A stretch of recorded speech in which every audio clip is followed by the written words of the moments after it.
El enojo no nace en lo que hacen los demás, nace en lo que eso significa para nosotros. Esta idea puede parecer incómoda porque nos obliga a mirar hacia adentro cuando lo más fácil siempre ha sido señalar hacia afuera. Durante mucho tiempo creemos que nuestras emociones dependen exclusivamente del comportamiento de otras personas. Pensamos que nos enojamos porque alguien nos faltó el respeto, porque alguien nos ignoró, porque alguien nos decepcionó o porque alguien no actuó como esperábamos. Sin embargo, si observamos con honestidad, veremos que la misma acción puede generar reacciones completamente distintas en diferentes personas, y eso revela que el origen del enojo no está en el acto externo, sino en la interpretación interna que hacemos de ese acto. Cuando alguien levanta la voz, por ejemplo, hay quien lo toma como una agresión intolerable y responde con furia, mientras que otra persona puede verlo como una señal de frustración o de debilidad en el otro. El hecho es el mismo, pero el significado cambia, y es ese significado el que despierta la emoción. Cada persona construye esos significados a partir de su historia, de sus experiencias pasadas, de sus heridas, de sus miedos y también de sus deseos más profundos. No reaccionamos solo ante lo que sucede en el presente. Reaccionamos ante todo lo que ese presente despierta en nuestra memoria emocional. Muchas veces el enojo aparece cuando sentimos que algo amenaza nuestra identidad, nuestra autoestima o nuestro lugar en el mundo.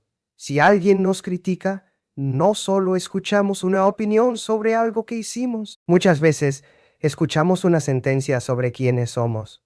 Si alguien nos ignora, no solo percibimos una falta de atención, a veces sentimos que no somos valiosos o que no merecemos ser vistos. El enojo entonces surge como una defensa frente a esa sensación dolorosa, como una manera de protegernos de una herida que quizás es mucho más antigua que la situación actual. Existe una tendencia natural a creer que el otro tiene la responsabilidad total de nuestras emociones, porque eso nos libera del trabajo más difícil, que es conocernos. Si decimos me hizo enojar, colocamos el poder en la conducta del otro. Pero cuando empezamos a pensar esto me enojó porque tocó algo en mí, comenzamos a recuperar la responsabilidad sobre nuestra vida emocional. Esa responsabilidad no es culpa ni reproche hacia uno mismo. Es la posibilidad de comprendernos y de elegir cómo queremos reaccionar. Cada persona guarda una colección de experiencias que forman una especie de mapa emocional. Ese mapa determina qué cosas nos afectan más, qué palabras nos hieren, qué gestos nos provocan rechazo o temor. Algunas personas reaccionan con enojo ante la indiferencia, porque en su historia la indiferencia estuvo asociada al abandono. Otras reaccionan con furia ante la crítica porque crecieron sintiendo que nunca eran suficientes. El presente se convierte entonces en un escenario donde el pasado vuelve a representarse con actores distintos, pero con emociones similares.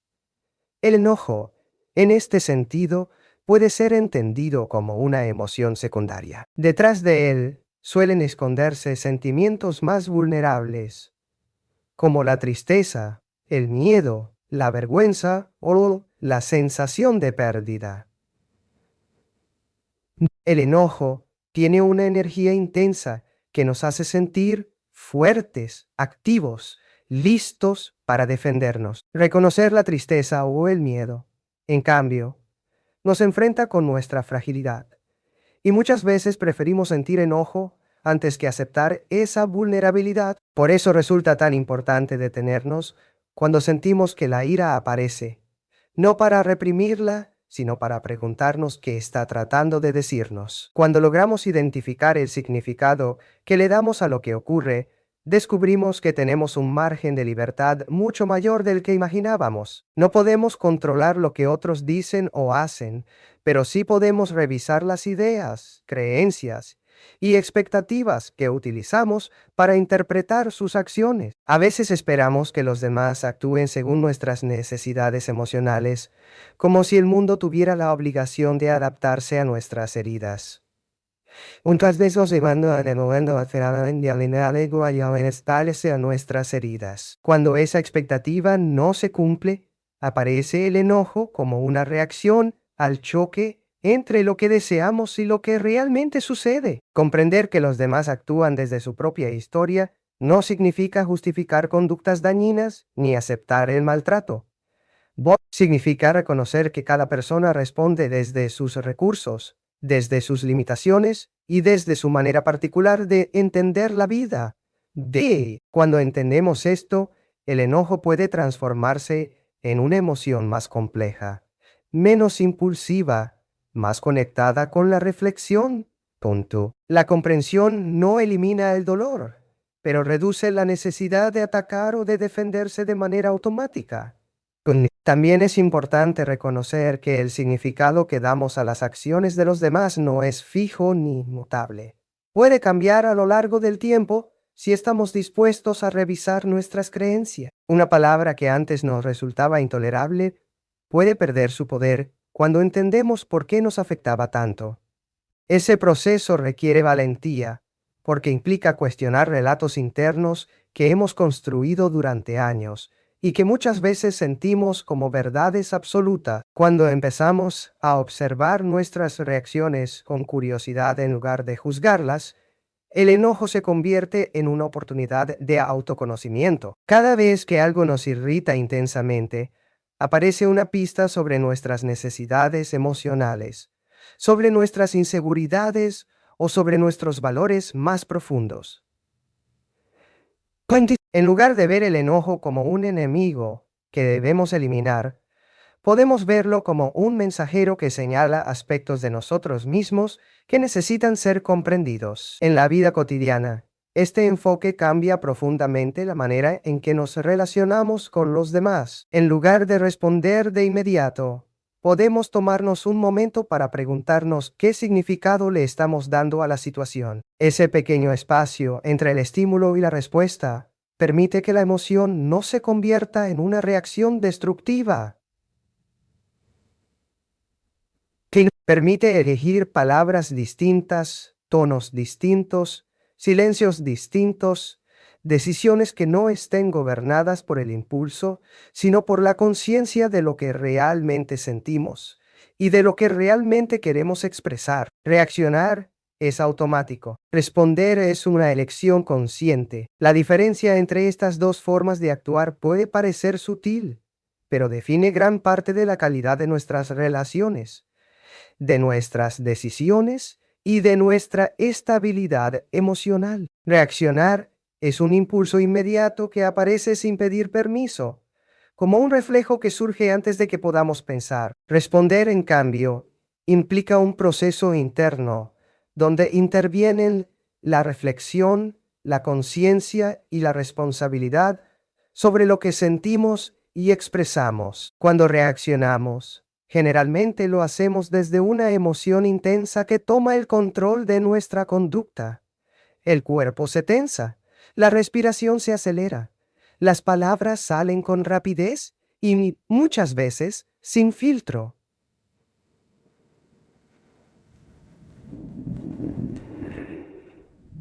La reacción suele estar gobernada por experiencias pasadas que se activan sin que lo notemos. No reaccionamos solo ante lo que sucede en ese momento, sino ante todo lo que esa situación despierta en nuestra memoria emocional. Por eso, una simple palabra puede provocar una respuesta desproporcionada, porque no estamos respondiendo únicamente al presente, sino también a heridas antiguas que siguen buscando ser reconocidas. El cerebro humano está diseñado para reaccionar con rapidez ante lo que percibe como amenaza.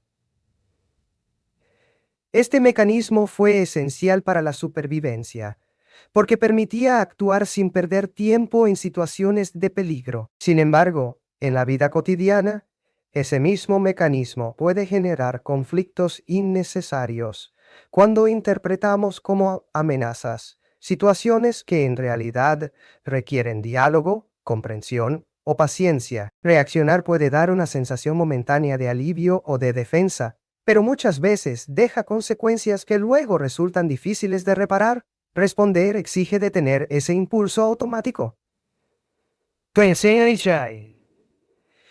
¿Qué ese impulso automático? Implica crear un espacio entre lo que ocurre y lo que decidimos hacer frente a eso. Ese espacio es pequeño, casi imperceptible, pero es allí donde aparece la libertad emocional. En ese momento podemos observar lo que estamos sintiendo, identificar la emoción que surge y preguntarnos qué necesitamos realmente expresar. Responder no significa negar la emoción ni reprimirla, sino darle un lugar dentro de un proceso consciente donde la emoción no sea la única que manda.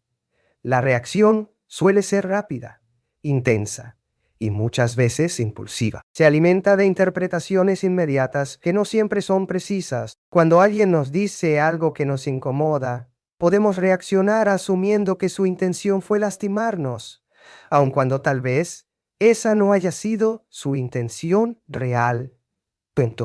La reacción se basa en conclusiones rápidas que nacen del miedo, de la inseguridad o del enojo acumulado. En cambio, la respuesta permite considerar otras posibilidades, explorar el contexto, observar el tono, el momento y la historia que existe detrás de esa situación.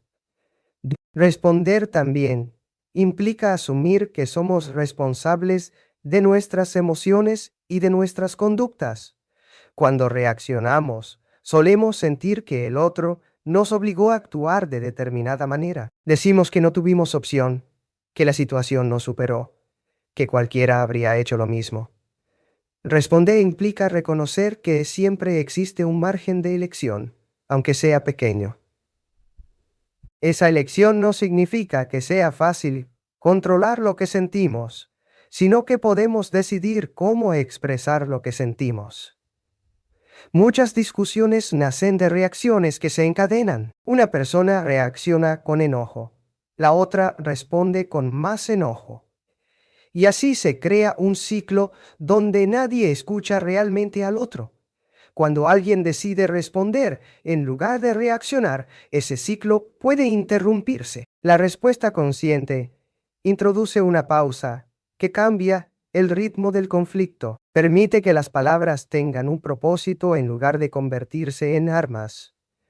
Permite que el silencio sea una forma de reflexión en lugar de una retirada cargada de resentimiento. Responder requiere tolerar la incomodidad de no actuar inmediatamente. Implica soportar el impulso de defenderse, de justificar, de atacar o de huir. Esa incomodidad es el precio de la madurez emocional. Muchas veces creemos que la fortaleza consiste en reaccionar con rapidez, en demostrar que no permitimos que nadie nos afecte. Sin embargo, existe una fortaleza más silenciosa que consiste en sostener la emoción, sin dejar que se transforme en un acto del que luego podamos arrepentirnos. La respuesta consciente también está relacionada con la claridad sobre nuestros valores.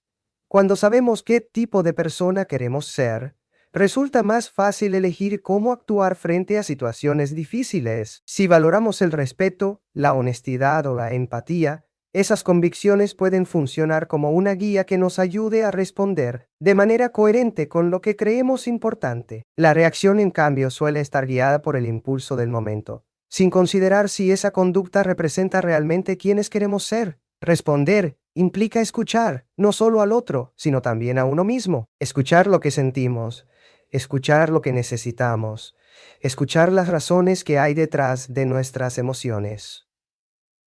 Esa escucha interna permite que nuestras palabras tengan más sentido y que nuestras decisiones no estén basadas únicamente en el deseo de descargar una emoción intensa.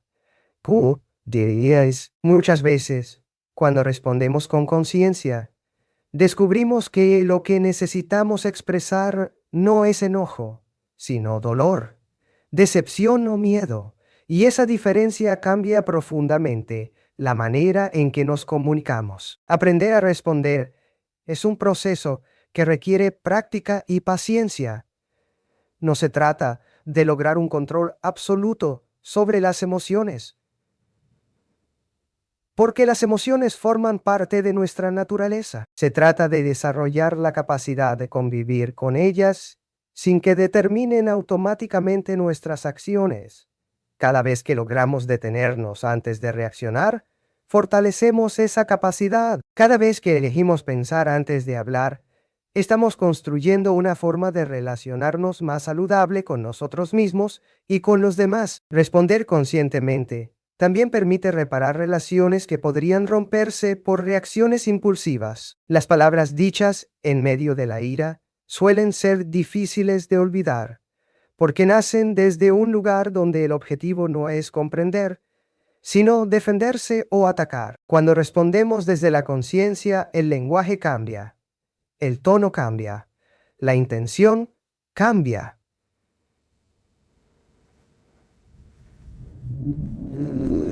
La comunicación deja de ser un campo de batalla y puede convertirse en un espacio donde el conflicto se transforma en una oportunidad para conocerse mejor y para fortalecer los vínculos. Quien controla tus emociones, controla tu paz. Esta afirmación puede parecer exagerada al principio, pero revela una verdad profunda sobre la forma en que vivimos nuestras relaciones y nuestra experiencia cotidiana.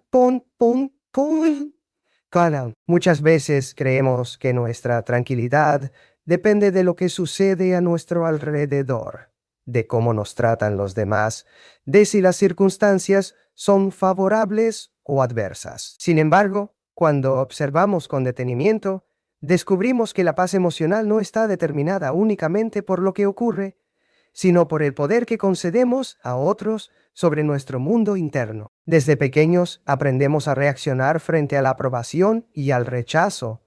La mirada del otro se convierte en un espejo, donde buscamos confirmar nuestro valor, nuestra importancia y nuestro lugar. Cuando recibimos reconocimiento, sentimos bienestar. Cuando percibimos críticas o indiferencia, aparece el malestar. Este mecanismo es natural, porque el ser humano necesita pertenecer y sentirse aceptado. El problema surge cuando esa necesidad se transforma en dependencia emocional, cuando la opinión o la conducta de otros comienza a definir cómo nos sentimos con nosotros mismos. Cuando alguien puede alterar nuestro estado emocional con facilidad, significa que de alguna manera hemos depositado en esa persona una parte de nuestra estabilidad interna. Tal vez no lo hacemos de manera consciente, pero ocurre cada vez que permitimos que una palabra nos destruya el ánimo, que un gesto nos robe la calma o que una actitud ajena determine nuestro humor durante horas o incluso días. En esos momentos nuestra paz deja de ser una construcción propia y se convierte en algo frágil, expuesto a cualquier circunstancia externa. La vida está llena de situaciones que no podemos controlar. No podemos decidir cómo piensa cada persona, ni cómo actúa, ni qué sentimientos tiene hacia nosotros. Intentar controlar el comportamiento de los demás suele ser una tarea frustrante que genera enojo, resentimiento y desgaste emocional. Sin embargo, sí existe un espacio donde podemos ejercer un control real. Nuestra interpretación de lo que sucede y la manera en que elegimos responder emocionalmente frente a eso contigo. Muchas veces creemos que proteger nuestra paz implica evitar conflictos o alejarnos de cualquier situación incómoda, pero la verdadera paz no depende de que el entorno sea perfecto o armonioso. Depende de la fortaleza que desarrollamos para atravesar las dificultades sin perder el equilibrio interno. Una persona puede encontrarse en medio de circunstancias adversas y aún así conservar serenidad si comprende que su estabilidad no depende completamente del exterior. El control emocional No significa reprimir lo que sentimos, ni fingir que nada nos afecta. Las emociones forman parte de nuestra naturaleza y cumplen funciones importantes. El enojo puede señalar una injusticia, la tristeza puede indicar una pérdida, el miedo puede advertirnos sobre un riesgo. El desafío no consiste en eliminar las emociones, sino en evitar que se conviertan en fuerzas que dirijan nuestra conducta sin que intervenga nuestra conciencia. Cuando otra persona controla nuestras emociones, muchas veces lo hace sin intención. No siempre existe un deseo deliberado de manipular o lastimar. En muchos casos, el control surge porque nosotros otorgamos a ciertas personas un lugar tan central en nuestra vida que su conducta adquiere un peso desproporcionado. Esto ocurre especialmente en relaciones donde buscamos validación constante o donde tememos perder el afecto del otro. Tonto. El miedo al rechazo puede llevarnos a vivir en un estado de tensión permanente, atentos a cada gesto, a cada palabra, a cada señal que interpretamos como aceptación o rechazo. Recuperar el control de nuestras emociones implica desarrollar una relación más sólida con nosotros mismos. Significa construir una autoestima que no dependa exclusivamente de la mirada ajena. Cuando el valor personal está basado únicamente en la aprobación externa, cualquier crítica puede sentirse como una amenaza profunda. Contento. En cambio, cuando una persona reconoce su propio valor, puede escuchar opiniones diferentes sin que éstas destruyan su estabilidad emocional. También implica revisar las expectativas que colocamos en los demás. Muchas veces esperamos que otras personas llenen vacíos emocionales, que respondan exactamente como necesitamos, que anticipen nuestros deseos o que actúen según nuestros códigos internos. Cuando esas expectativas no se cumplen, sentimos frustración y enojo. Comprender que cada individuo tiene su propia historia, sus propias limitaciones y su propia manera de expresar afecto permite reducir el poder que otorgamos a sus acciones sobre nuestra paz. El control emocional también está relacionado con la capacidad de establecer límites saludables. No se trata de permitir cualquier conducta ni de tolerar situaciones dañinas en nombre de la tranquilidad. Establecer límites es una forma de proteger la paz interna. Significa reconocer qué comportamientos estamos dispuestos a aceptar y cuáles no, y expresarlo de manera clara y respetuosa. Cuando una persona establece límites desde la conciencia y no desde la reacción impulsiva, está ejerciendo un control sobre su vida emocional. Existe una diferencia importante entre influir en nuestras emociones y controlarlas completamente. Los demás pueden influir en cómo nos sentimos, porque somos seres sociales y nuestras relaciones tienen un impacto real en nuestra vida emocional. Pero esa influencia no tiene por qué convertirse en dominio absoluto.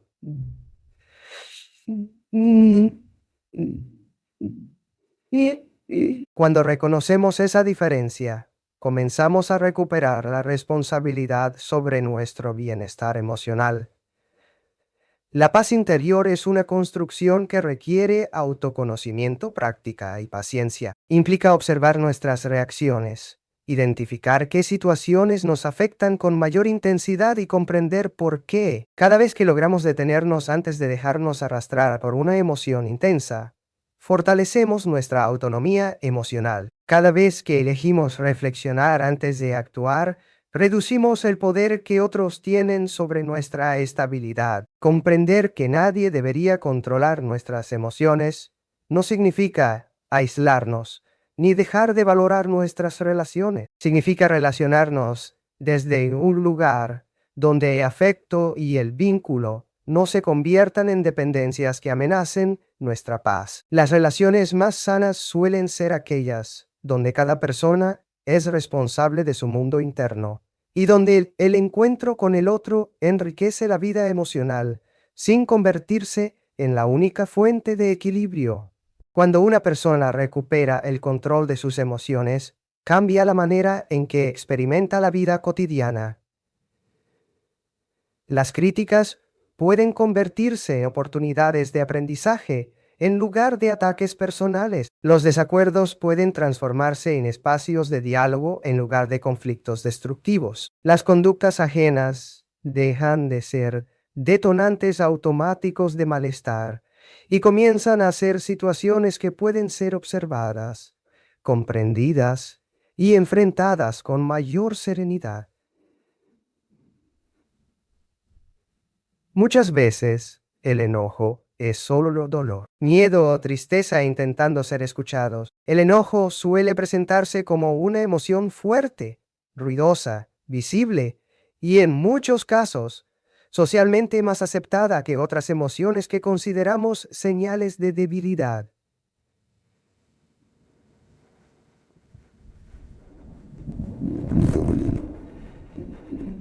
Es una emoción que nos llena de energía, que nos empuja a defendernos, a levantar la voz, a marcar límites, a reaccionar con intensidad. Sin embargo, detrás de esa fuerza aparente, el enojo con frecuencia esconde sentimientos más vulnerables que no siempre sabemos reconocer o expresar. Desde temprana edad aprendemos que mostrar tristeza, miedo o dolor puede exponernos a la incomprensión, al rechazo o a la sensación de fragilidad. Muchas personas crecen escuchando que deben ser fuertes, que no deben llorar, que no deben mostrar temor o inseguridad. El enojo, en cambio, suele ser interpretado como una señal de carácter, de firmeza, de defensa personal. Por esa razón, el enojo se convierte en una especie de máscara emocional que cubre otras experiencias internas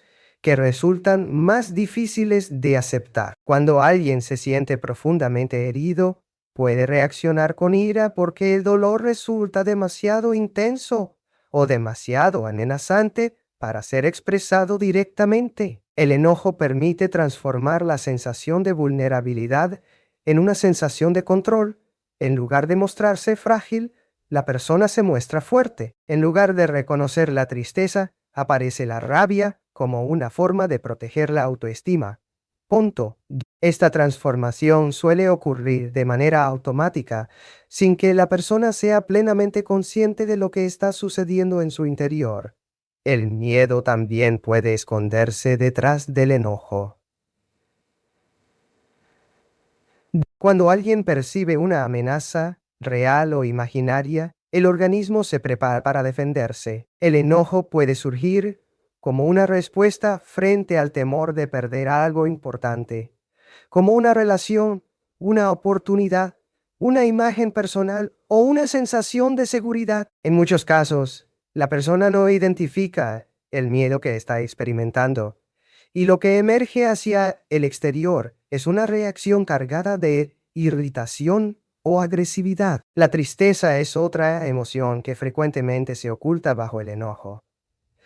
La tristeza implica reconocer una pérdida, una decepción o una frustración profunda. Aceptar la tristeza requiere un proceso interno que puede resultar doloroso porque nos enfrenta con la sensación de que algo que deseábamos o necesitábamos no ocurrió como esperábamos. No ocurrió como esperábamos. El enojo, en cambio, permite desplazar la atención hacia el exterior, hacia el comportamiento del otro o hacia la situación que generó el malestar, evitando el contacto directo con la sensación de pérdida. El enojo también puede ser una forma de pedir ayuda sin saber cómo hacerlo. Cuando alguien no encuentra palabras para expresar su dolor o su miedo, el enojo aparece como una señal intensa que llama la atención de los demás. Muchas veces, detrás de una reacción de ira, existe una necesidad emocional no reconocida, como la necesidad de ser comprendido, valorado, escuchado o contenido. La persona puede no ser consciente de esa necesidad, pero su conducta refleja un intento de comunicar algo que no logra expresar de otra manera. Reconocer que el enojo puede ser una emoción secundaria permite desarrollar una relación más profunda con lo que sentimos. En lugar de quedarnos en la superficie de la ira, podemos preguntarnos qué emoción más vulnerable está intentando manifestarse. Este proceso requiere detenerse, observar el propio estado emocional y aceptar sentimientos que tal vez resultan incómodos o difíciles de reconocer. No siempre es sencillo admitir que detrás del enojo hay tristeza o miedo, porque implica abandonar una postura de defensa y entrar en contacto con aspectos más sensibles de la experiencia humana.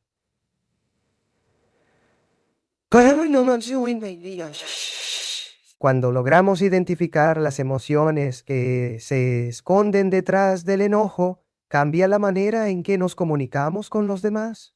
Expresar dolor o temor suele generar una respuesta más empática que expresar ira. La ira puede provocar defensas, discusiones y distanciamiento.